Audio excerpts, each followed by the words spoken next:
Labas ang China ng direktiba sa kanilang Coast Guard. Hulihin ang mga dayuhan o hindi Chino na tatawid sa kanilang border at papasok sa kinikilala nilang bahagi ng kanilang katubigan. Inutusan ng China ang kanilang Coast Guard na hulihin ang mga banyagang papasok sa katubigan nila, ayon sa isang ulat. Inalmahan ito ng Philippine Coast Guard. Anila, isa na naman itong pananakot ng China. May report si Joseph Morong.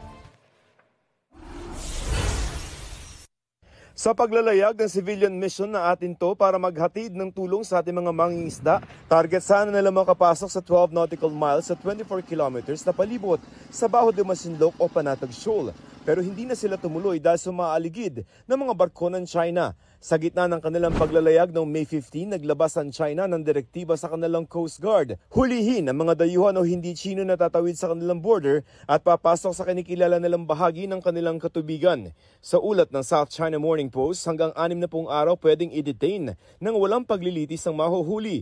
June 15 ipatutupad ito ng China pero di dinetalya ang tinutukoy nilang border. Isa na naman uling pananakot. Definitely, it's not just the Philippines that will be affected on this kind of domestic law na ginawa nila. Mas malaki ang magiging backlash nito.